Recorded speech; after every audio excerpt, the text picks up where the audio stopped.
कि अंग्रेज को यहाँ से भगाने के लिए देश की जनता ने आंदोलन का रास्ता ही चुना था। कहीं सत्याग्रह किया, कहीं अनशन पर गए, कहीं आंदोलन किया, कहीं दूसरी कार्रवाई की, परंतु देश की जनता ने आंदोलन खड़ा करके ही अंग्रेज को इस देश को भगाया। और जब ये आंदोलन शुरू हुआ था तो हमारे देश की जनता को हमारे ही लोगों के ऊपर भरोसा नहीं था कि इतना बड़ा ये साम्राज्य है अंग्रेज का, राज में सूरज नहीं डूबता, इतना विशाल साम्राज्य है, दुनिया के बहुत सारे देशों के ऊपर अंग्रेज का कब्जा है। तो क्या भारत के लोग उसको भगा पाएंगे, आजादी दिला पाएंगे? परंतु इस देश के महान वीर एक एक करके नीम के पत्थर बनते चले गए। ये जो बिल्डिंग हमारे सामने खड़ी है, लोअर चैम्बर जो है, ये बड़े अच्छे लगते हैं क्योंकि इनके ऊपर व्हाइट वाश है, सफेदी है,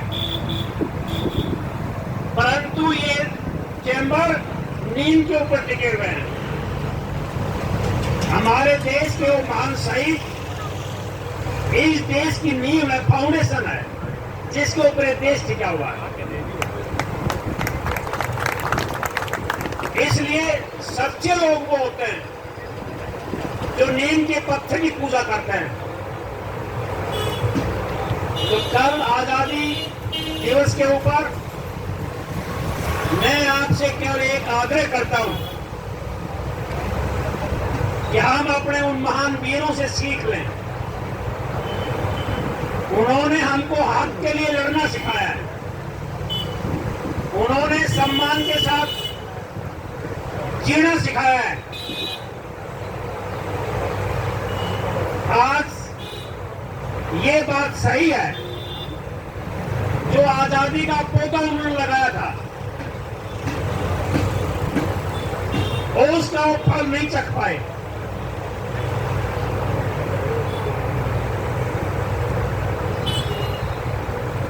राम प्रसाद बिस्मिल,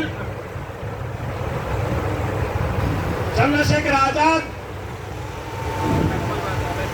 भगत सिंह जैसे अनगिनत जो लोग हुए, वो आजादी के फल को नहीं ले पाए। चंद्रशेखर आजाद की मां अपने बेटे की याद में रोते रोते अंधी हो गई थी। अगर वो मां के पास मिलने के लिए जाए तो पुलिस उसको पकड़ लेती। किसी ने कहा कि आजाद तेरी मां मरने वाली है, वो रो रो कर अंधी हो गई है, बूढ़ी हो रही है, बाप पहले मर चुका था, अपनी मां से मिलके तो आ। आप जानते हैं आजाद का जवाब क्या था अपने मित्र के पास? चंद्रशेखर आजाद ने कहा कि मैं एक मां के बदले हजारों माओं को जिंदा रखना चाहता हूं। मैं अपनी मां से मिलने के लिए जाऊंगा, मुझे पुलिस पकड़ लेगी और मेरी आजादी का जो मिशन है वो अधूरा रह जाएगा। इसलिए मैं अपनी मां में इस देश की लाखों मां को देख रहा हूं। उन वीरों से ये देश आजाद हुआ था। भगत सिंह घर से बाहर निकल गया था, लाहौर कॉलेज में पढ़ते पढ़ते वो आजादी आंदोलन में जुड़ गया। घर वालों ने कहा कि ये कहीं एक्टिविटी करना शुरू कर दिया, क्यों ना इसकी शादी कर दी जाए, शादी का बंधन बढ़ेगा, घर में रह जाएगा। घर वालों ने तैयारी पूरी कर ली, रात को चिट्ठी लिख करके, जेब में चवन्नी नहीं है, घर में चिट्ठी माँ बाप के नाम लिख करके पंजाबी के अंदर कि आपका बेटा भगत सिंह घर से बाहर जा रहा है और जब घर आएगा तो आजादी की दुल्हन साथ लेकर आएगा। वो घर से बाहर हो गया। जब भगत सिंह जेल में था 23 मार्च को फांसी तोड़ी गई थी, तो भगत सिंह की मां ने वो बहादुर मातृ विद्या देवी, उसने मोहल्ला की महिलाओं को इकट्ठा किया कि आओ गीत गाएं। एक तरफ फांसी का फंदा तैयार है, किस नाम का गीत? तो आज मेरे बेटे की शादी हो रही है। ये आजादी का दीवाना आजादी के हवाले हो रहा है। वो महान मां थी, समय कम है। ऐसे कितने लाखों दृष्टांत हमारे इतिहास में है, परंतु आज इंसानियत को बर्बाद कर दिया गया। आजादी के बाद आदमी को खुद कर्ज बना दिया गया। अगर किसी पड़ोसी के घर में आग लगे, उसकी आग मत बुझाओ, और अगर मेरा घर 1 किलोमीटर दूर है तो मैं अपनी पक्की छत को पानी डालना शुरू कर दूंगा और वो चलता रहे। इंसान को खुद कर्ज बना दिया। इस कैसे? क्या पहले भगवान खुश था कि उसने भगत सिंह जैसे पैदा करे? आज भगवान नाराज है? बात ये नहीं है। बात यह है कि जो सामाजिक वातावरण जो चलाया गया, जो प्रचारित किया गया, उसमें आज कहते हुए दुख होता है। 3 साल की मासूम बेटी का फैसला अदालतों में होता है, ये मम्मी के पास जाएगी या पापा के पास रहेगी। ये हमारे देश की हालत है। इसको बदलेगा कौन? जिन शहीदों ने कुर्बानी देकर देश को आजाद करवाया, आज उस जनता को फल नहीं मिला। आज हम क्यों बैठे हैं? हमें आंदोलन करने के लिए मजबूर क्यों होना पड़ रहा है? अरे सरकार, अरे जन कल्याणकारी है, पहले हिसाब लगा के हमारी मांग तो मान लेती। ये तो विदेशी नहीं है। विदेश के खिलाफ तो विदेशियों के खिलाफ लड़ना पड़ता था, परंतु हमारे देश की, हमारे आजाद देश की सरकार है, आज हमारी नहीं है।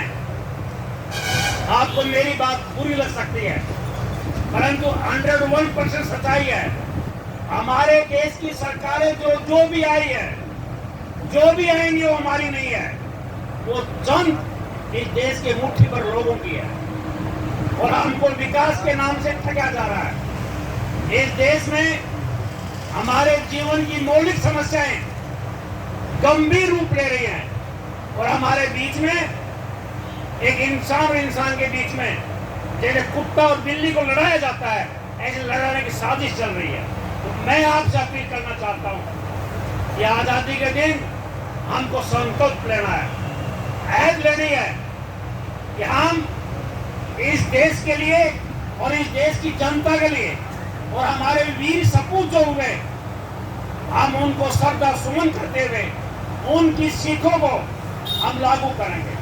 आप लागू कर रहे हैं, अपने हक के लिए आप खड़े हैं। 41 दिन हो गए, सरकार कितना दिन और बढ़ाएगी? क्या पैतरा बदलेगी? क्या करेगी? एक भाई मुझसे अभी कह रहा था कि भाई देखो, सरकार भी टूटता में रहती है, जैसे हमारा घर नहीं चलता, इस तरह सरकार के पास भी पैसे नहीं होते। घर में कभी अभाव आ जाता है तो सरकार के पास भी अभाव आ जाता है। हमारे बीच में हमारे पूर्व एमएलए श्री रणधीर सिंह कापड़ीवास पहुंच चुके हैं। एक बार जोरदार तालियां बजा के अभिनंदन कर रही है। ये बीजेपी के नेता भी हैं और बीजेपी के खिलाफ भी हैं, दोनों बात एक में। जहाँ जनता का सवाल आता है वहाँ जनता के साथ है, और जब मनोहर लाल जी को चूरमा खुआने का टाइम आता है तो चूरमा भी खिलाते हैं। बैठ जाओ आप। और रामनिवास जी भी उनके साथ है, रिटायर्ड प्रिंसिपल। तो मैं ये कहना चाहता हूं कि सरकार आपकी बात मानेगी। आप डटे रहो, जमे रहो। मैं यही अपनी बात खत्म करता हूं। एमएलए साहब हमारे बीच में आ चुके हैं, मैंने इनका परिचय करवा दिया। ये जनता के साथ हैं। एक बड़ी लड़ाई लड़ के आए और भी कन्या स्कूल के ऊपर कब्जा करवा दिया था। हमने इनके हाथ में नेतृत्व दिया और उनके टिप्पण टप्पड़ हमने फाड़ के फेंक दिए और वो कब्जा सरकार ने अपने हाथ में एक एनजीओ को दे दिया था, ये कन्या स्कूल को। तो ये जनता के साथ भी है। ये सरकार चाहे किसी भी कहो, ये जनता के मुद्दों से बाहर नहीं जा सकते। इनकी सबसे बड़ी ये पहचान है। मैं इनका धन्यवाद करता हूं और मैं आग्रह करूंगा कि आए और अपनी बात रखें। पहले 2-4 नारों के साथ कर्मचारी एकता जिंदाबाद, जिंदाबाद जिंदाबाद भाईचारा जिंदाबाद, जिंदाबाद जिंदाबाद हमारी यूनिटी जिंदाबाद, जिंदाबाद जिंदाबाद क्लरिकल एसोसिएशन जिंदाबाद, जिंदाबाद जिंदाबाद भाईचारा जिंदाबाद। जिंदाबाद जिंदाबाद। पुनः जैसे कामरेड जी ने इनका वक्तव्य रख दिया है, परिचय करा दिया है, मैं भी यही कहना चाहूंगा कि कापड़ीवासी हमारे इलाके के एमएलए रहे हैं और ये सच्चाई बात कहने में भी, चाहे वो सरकार में चाहे विपक्ष में, कहीं पीछे नहीं हटते हैं। तो इनका हार्दिक अभिनंदन हमारे बीच पहुंचे थे पाउस टीम की तरफ से आदरणीय पूरे एमएलए जी। मेरे परिवार के सभी साथियों, इस आंदोलन में आए सभी सज्जन, मेरे भाई कॉमरेड राजेंद्र सिंह जी, अपने प्रधान विकास यादव जी और मंच संचालक ने रामनिवासी बेनीवाल, तेजेंद्र रंगा जी अध्यक्ष और रोडवेज प्रधान वीर सिंह यादव जी, पटवार कानून पूर्व प्रधान ओम प्रकाश सैनी जी और सभी पदाधिकारीगण।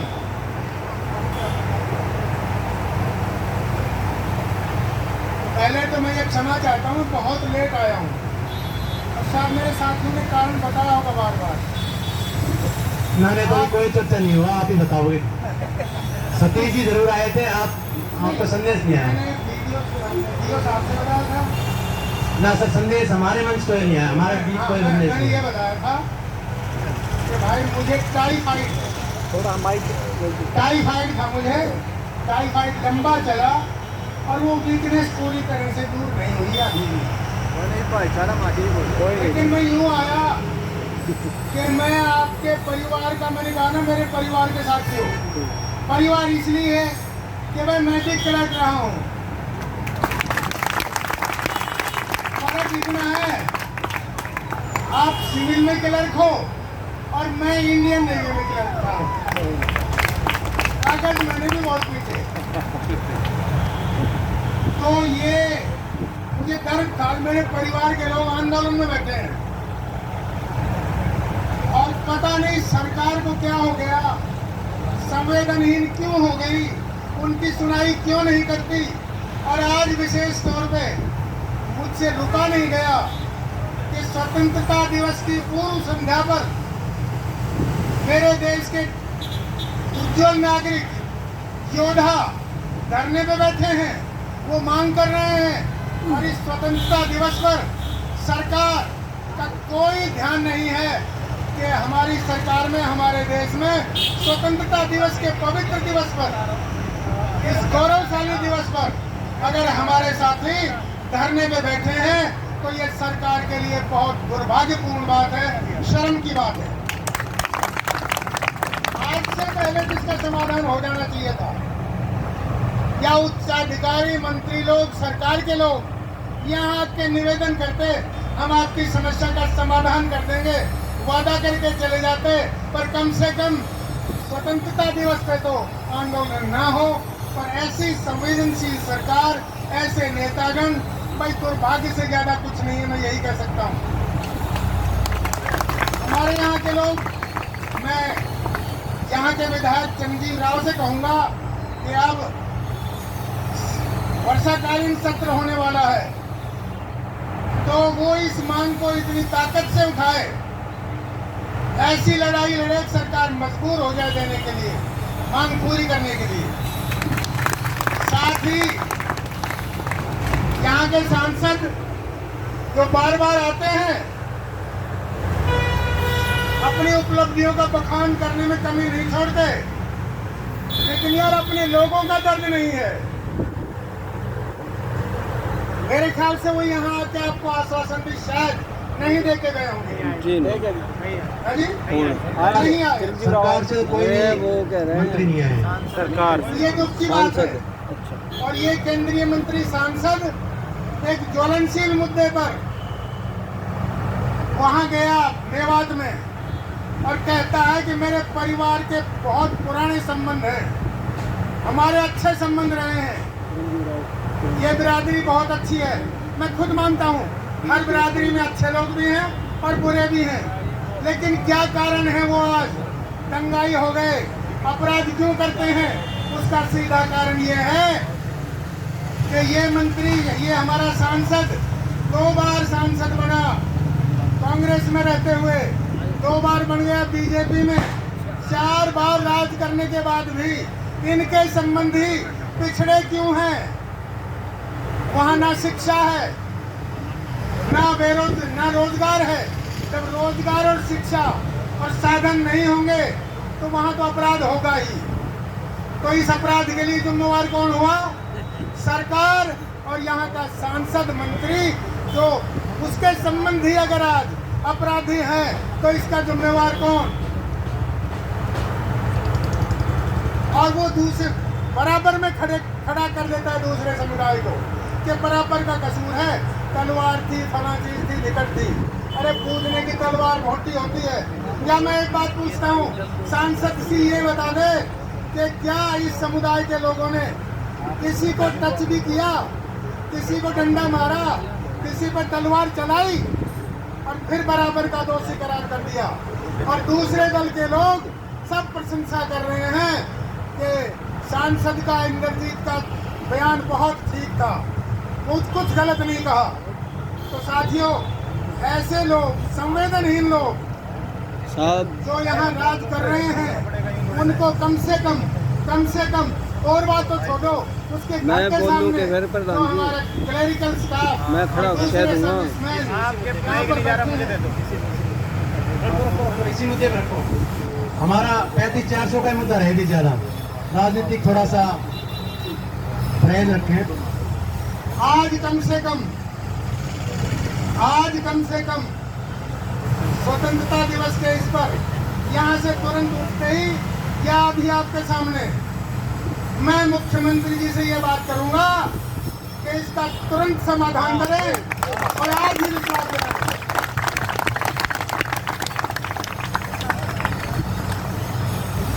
और आपकी मांग जायज है, क्योंकि कभी ये मांग ऐसी थी, जेबीटी टीचर से ज्यादा आपका वेतनमान था।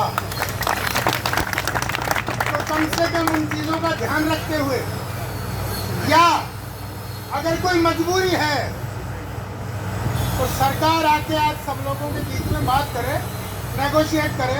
आज नहीं है, ये कहे कि हम आज आपको ये दे देंगे, 2 महीने 6 महीने के बाद आपकी सारी बात मान लेंगे।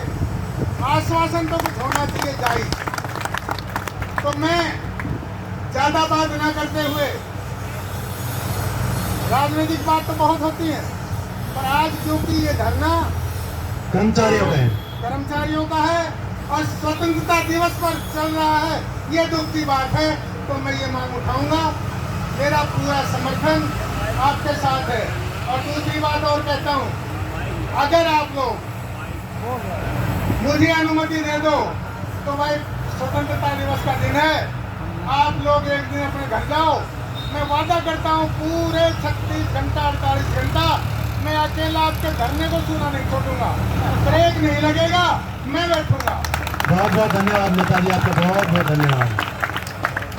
और दूसरा, एक रेवाड़ी की भी बहुत बड़ी समस्या है, वो है रेवाड़ी की नगर परिषद ने नींद हराम कर रखी है पूरे शहर की। तो भाई मैं उस पर भी अगर सुधार नहीं हुआ तो धरने पे बैठूंगा। मैं आप सबके साथ हूँ, मेरे साथी आपके साथ हैं। आपको जरूरत पड़े, अगर जनता का आह्वान करोगे तो मेरे साथी आपके साथ खड़े मिलेंगे। और जो आपने लंबी यातना सही है उसके लिए मुझे संवेदना तो है ही।